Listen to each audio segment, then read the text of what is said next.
Épître de Paul aux Éphésiens, chapitre 1er. Paul, apôtre de Jésus-Christ, par la volonté de Dieu, aux saints qui sont à Éphèse et aux fidèles en Jésus-Christ, que la grâce et la paix vous soient données de la part de Dieu notre Père et du Seigneur Jésus-Christ. Béni soit Dieu, le Père de notre Seigneur Jésus-Christ, qui nous a bénis de toutes sortes de bénédictions spirituelles dans les lieux célestes en Christ. En lui, Dieu nous a élus avant la fondation du monde, pour que nous soyons saints et irrépréhensibles devant lui, nous ayant prédestinés dans son amour à être ses enfants d'adoption par Jésus-Christ, selon le bon plaisir de sa volonté, à la louange de la gloire de sa grâce qu'il nous a accordée en son bien-aimé.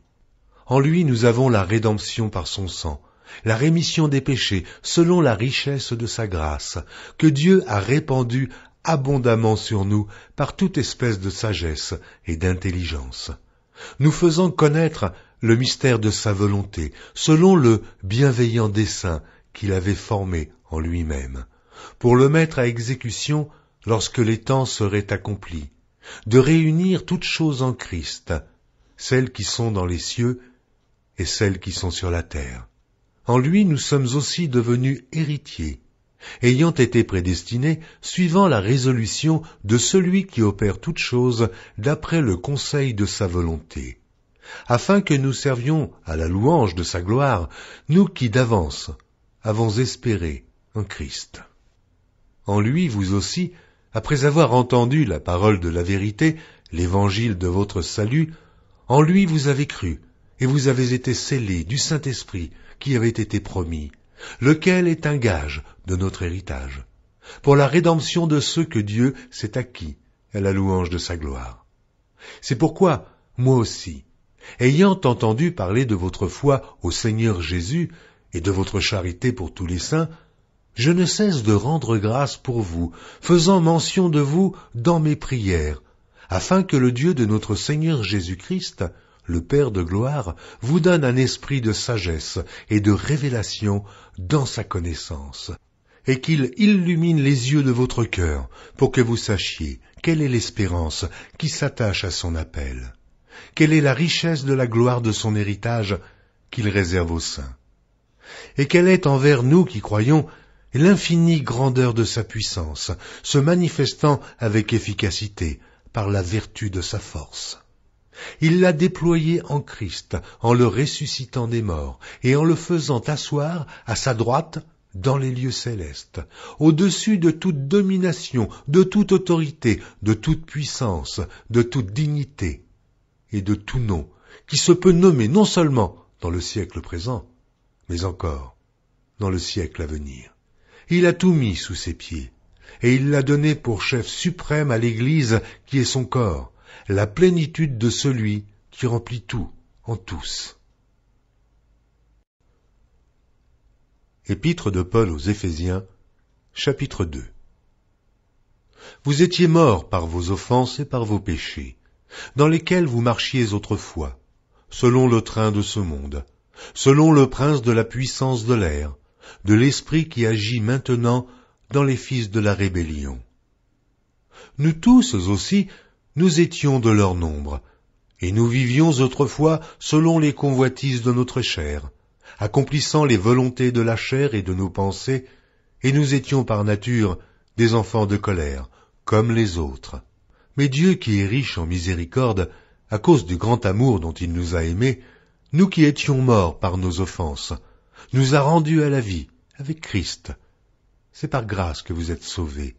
Il nous a ressuscités ensemble, et nous a fait asseoir ensemble dans les lieux célestes en Jésus-Christ, afin de montrer dans les siècles à venir l'infinie richesse de sa grâce, par sa bonté envers nous, en Jésus-Christ. Car c'est par la grâce que vous êtes sauvés, par le moyen de la foi, et cela ne vient pas de vous, c'est le don de Dieu. Ce n'est point par les œuvres, afin que personne ne se glorifie, car nous sommes son ouvrage, ayant été créés en Jésus-Christ pour de bonnes œuvres que Dieu a préparées d'avance, afin que nous les pratiquions. C'est pourquoi Vous, autrefois païens dans la chair, appelés incirconcis par ceux qu'on appelle circoncis, et qui le sont en la chair, par la main de l'homme, souvenez-vous que vous étiez en ce temps-là, sans Christ, privés du droit de cité en Israël, étrangers aux alliances de la promesse, sans espérance et sans Dieu dans le monde. Mais maintenant, en Jésus-Christ, vous qui étiez jadis éloignés, vous avez été rapprochés par le sang de Christ. Car il est notre paix, lui qui des deux n'en a fait qu'un, et qui a renversé le mur de séparation, l'inimitié, ayant anéanti par sa chair les lois des ordonnances dans ses prescriptions, afin de créer en lui-même avec les deux un seul homme nouveau, en établissant la paix, et de les réconcilier l'un et l'autre en un seul corps, avec Dieu par la croix, en détruisant par elle l'inimitié. Il est venu annoncer la paix à vous qui étiez loin, et la paix à ceux qui étaient près, car par lui, nous avons les uns et les autres accès auprès du Père, dans un même esprit. Ainsi donc, vous n'êtes plus des étrangers, ni des gens du dehors, mais vous êtes concitoyens des saints, gens de la maison de Dieu. Vous avez été édifiés sur le fondement des apôtres et des prophètes, Jésus-Christ lui-même étant la pierre angulaire. En lui, tout l'édifice bien coordonné s'élève pour être un temple saint dans le Seigneur. En lui, vous êtes aussi édifiés pour être une habitation de Dieu, en esprit. Épître de Paul aux Éphésiens, chapitre 3. À cause de cela, moi, Paul, le prisonnier de Christ pour vous, païens, si du moins vous avez appris quelle est la dispensation de la grâce de Dieu qui m'a été donnée pour vous, c'est par révélation que j'ai eu connaissance du mystère sur lequel je viens d'écrire en peu de mots. En les lisant, vous pouvez vous représenter l'intelligence que j'ai du mystère de Christ. Il n'a pas été manifesté aux fils des hommes pendant les autres générations, comme il a été révélé maintenant par l'Esprit aux saints apôtres et prophètes de Christ. Ce mystère, c'est que les païens sont cohéritiers, forment un même corps et participent à la même promesse en Jésus-Christ par l'Évangile, dont j'ai été fait ministre selon le don de la grâce de Dieu qui m'a été accordé par l'efficacité de sa puissance. À moi, qui suis le moindre de tous les saints, cette grâce a été accordée d'annoncer aux païens les richesses incompréhensibles de Christ, et de mettre en lumière quelle est la dispensation du mystère caché de tout temps en Dieu qui a créé toutes choses, afin que les dominations et les autorités dans les lieux célestes connaissent aujourd'hui par l'Église la sagesse infiniment variée de Dieu, selon le dessein éternel qu'il a mis à exécution par Jésus-Christ notre Seigneur, en qui nous avons, par la foi en lui, la liberté de nous approcher de Dieu avec confiance. Aussi je vous demande de ne pas perdre courage à cause de mes tribulations pour vous. Elles sont votre gloire. À cause de cela, je fléchis les genoux devant le Père, duquel tire son nom toute famille, dans les cieux et sur la terre, afin qu'il vous donne, selon la richesse de sa gloire, d'être puissamment fortifié par son esprit dans l'homme intérieur, en sorte que Christ habite dans votre cœur par la foi, afin qu'étant enraciné et fondé dans l'amour, vous puissiez comprendre, avec tous les saints, quelle est la largeur, la longueur, la profondeur et la hauteur, et connaître l'amour de Christ, qui surpasse toute connaissance, en sorte que vous soyez remplis jusqu'à toute la plénitude de Dieu. Or, à celui qui peut faire, par la puissance qui agit en nous, infiniment au-delà de tout ce que nous demandons ou pensons, à lui soit la gloire, dans l'Église et en Jésus-Christ, dans toutes les générations, au siècle des siècles. Amen. Épître de Paul aux Éphésiens, chapitre 4. Je vous exhorte donc, moi, le prisonnier dans le Seigneur, à marcher d'une manière digne de la vocation qui vous a été adressée, en toute humilité et douceur, avec patience, vous supportant les uns les autres avec charité, vous efforçant de conserver l'unité de l'esprit par le lien de la paix. Il y a un seul corps et un seul esprit, comme aussi vous avez été appelés à une seule espérance par votre vocation. Il y a un seul Seigneur, une seule foi, un seul baptême, un seul Dieu et Père de tous, qui est au-dessus de tous et parmi tous et en tous. Mais à chacun de nous, la grâce a été donnée selon la mesure du don de Christ. C'est pourquoi il est dit, étant monté en haut, il a emmené des captifs et il a fait des dons aux hommes.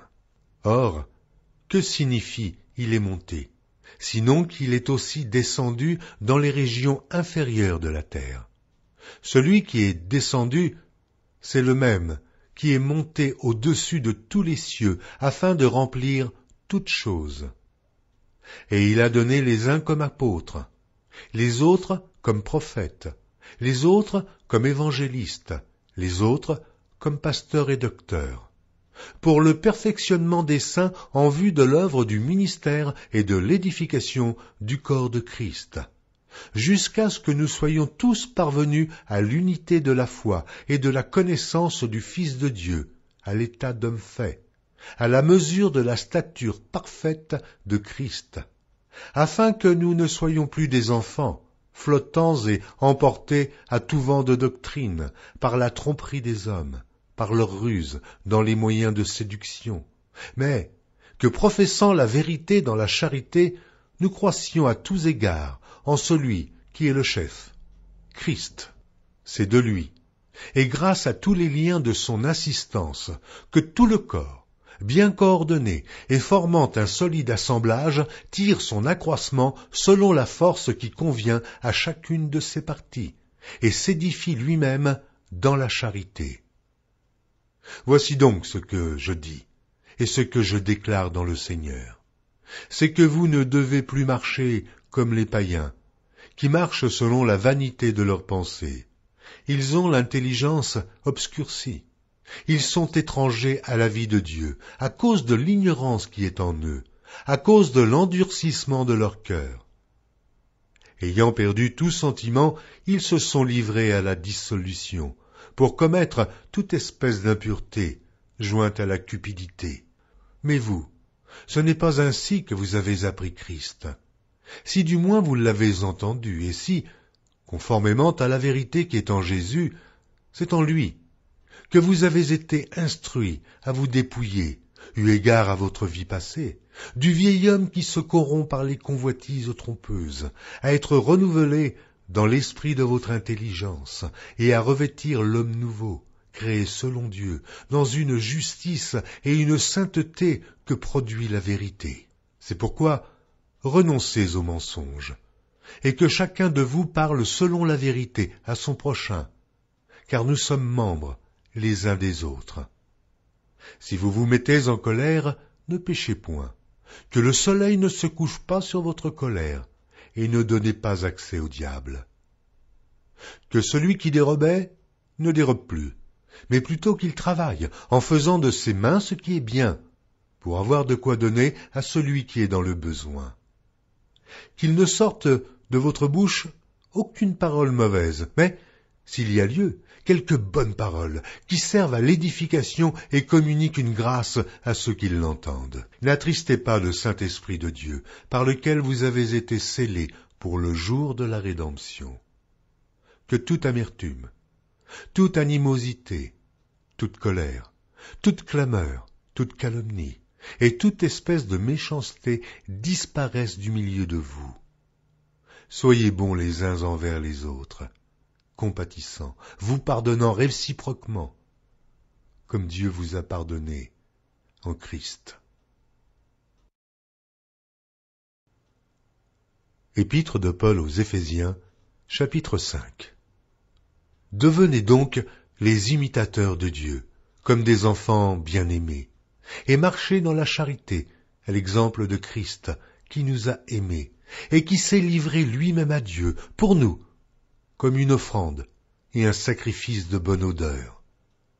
Que l'impudicité, qu'aucune espèce d'impureté, et que la cupidité ne soit pas même nommée parmi vous, ainsi qu'il convient à des saints.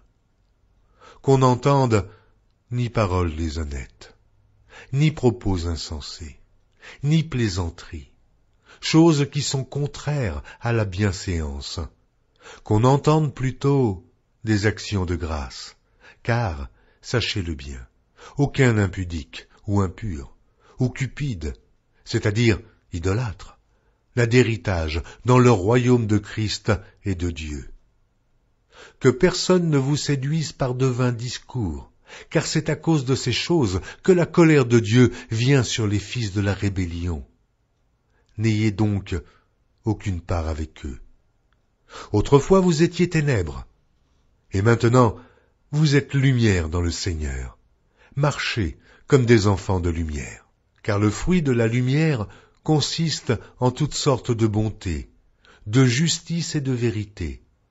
Examinez ce qui est agréable au Seigneur, et ne prenez point part aux œuvres infructueuses des ténèbres, mais plutôt condamnez-les. Car il est honteux de dire ce qu'ils font en secret. Mais tout ce qui est condamné est manifesté par la lumière, car tout ce qui est manifesté est lumière. C'est pour cela qu'il est dit « Réveille-toi, toi qui dors. Relève-toi d'entre les morts, et Christ t'éclairera. Prenez donc garde de vous conduire avec circonspection, non comme des insensés, mais comme des sages. Rachetez le temps, car les jours sont mauvais. C'est pourquoi ne soyez pas inconsidérés, mais comprenez quelle est la volonté du Seigneur. Ne vous enivrez pas de vin, c'est de la débauche. Soyez au contraire remplis de l'esprit. Entretenez-vous par des psaumes, par des hymnes et par des cantiques spirituels, chantant et célébrant de tout votre cœur les louanges du Seigneur. Rendez continuellement grâce pour toutes choses à Dieu le Père, au nom de notre Seigneur Jésus-Christ, vous soumettant les uns aux autres dans la crainte de Christ. Femmes, soyez soumises à vos maris, comme au Seigneur, car le mari est le chef de la femme, comme Christ est le chef de l'Église, qui est son corps et dont il est le Sauveur. Or, de même que l'Église est soumise à Christ, les femmes aussi doivent l'être à leur mari en toutes choses. Marie, aimez vos femmes, comme Christ a aimé l'Église et s'est livré lui-même pour elle, afin de la sanctifier par la parole, après l'avoir purifiée par le baptême d'eau, afin de faire paraître devant lui cette Église glorieuse, sans tache, ni ride, ni rien de semblable, mais sainte et irrépréhensible. C'est ainsi que les maris doivent aimer leur femme comme leur propre corps. Celui qui aime sa femme s'aime lui-même, car jamais personne n'a haï sa propre chair, mais il la nourrit et en prend soin, comme Christ le fait pour l'Église, parce que nous sommes membres de son corps. C'est pourquoi l'homme quittera son père et sa mère, et s'attachera à sa femme, et les deux deviendront une seule chair. Ce mystère est grand. Je dis cela par rapport à Christ et à l'Église. Du reste, que chacun de vous aime sa femme comme lui-même, et que la femme respecte son mari. Épître de Paul aux Éphésiens, chapitre 6. Enfants, obéissez à vos parents, selon le Seigneur, car cela est juste. Honore ton père et ta mère, c'est le premier commandement avec une promesse, afin que tu sois heureux et que tu vives longtemps sur la terre. Et vous, pères, n'irritez pas vos enfants, mais élevez-les en les corrigeant et en les instruisant selon le Seigneur. Serviteurs, obéissez à vos maîtres, selon la chair, avec crainte et tremblement, dans la simplicité de votre cœur, comme à Christ, non pas seulement sous leurs yeux, comme pour plaire aux hommes, mais comme des serviteurs de Christ, qui font de bon cœur la volonté de Dieu. Servez-les avec empressement, comme servant le Seigneur et non des hommes, sachant que chacun, soit esclave, soit libre, recevra du Seigneur selon ce qu'il aura fait de bien. Et vous, maîtres, agissez de même à leur égard, et abstenez-vous de menaces, sachant que leur maître et le vôtre est dans les cieux, et que devant lui, il n'y a point d'acception de personne. Au reste, fortifiez-vous dans le Seigneur, et par sa force toute puissante. Revêtez-vous de toutes les armes de Dieu, afin de pouvoir tenir ferme contre les ruses du diable. Car nous n'avons pas à lutter contre la chair et le sang, mais contre les dominations, contre les autorités, contre les princes de ce monde de ténèbres, contre les esprits méchants dans les lieux célestes. C'est pourquoi, prenez toutes les armes de Dieu, afin de pouvoir résister dans le mauvais jour, et tenir ferme après avoir tout surmonté. Tenez donc ferme, ayez à vos reins la vérité pour ceinture. Revêtez la cuirasse de la justice. Mettez pour chaussure à vos pieds le zèle que donne l'évangile de paix. Prenez par-dessus tout cela le bouclier de la foi, avec lequel vous pourrez éteindre tous les traits enflammés du malin. Prenez aussi le casque du salut et l'épée de l'esprit, qui est la parole de Dieu. Faites en tout temps par l'esprit toutes sortes de prières et de supplications. Veillez à cela avec une entière persévérance et priez pour tous les saints. Priez pour moi, afin qu'il me soit donné, quand j'ouvre la bouche, de faire connaître hardiment et librement le mystère de l'Évangile, pour lequel je suis ambassadeur dans les chaînes, et que j'en parle avec assurance, comme je dois en parler. Afin que vous aussi, vous sachiez ce qui me concerne, ce que je fais. Tychique, le bien-aimé frère et fidèle ministre dans le Seigneur, vous informera de tout. Je l'envoie exprès vers vous, pour que vous connaissiez notre situation, et pour qu'il console vos cœurs. Que la paix et la charité, avec la foi, soient données aux frères de la part de Dieu le Père et du Seigneur Jésus-Christ. Que la grâce soit avec tous ceux qui aiment notre Seigneur Jésus-Christ, d'un amour inaltérable.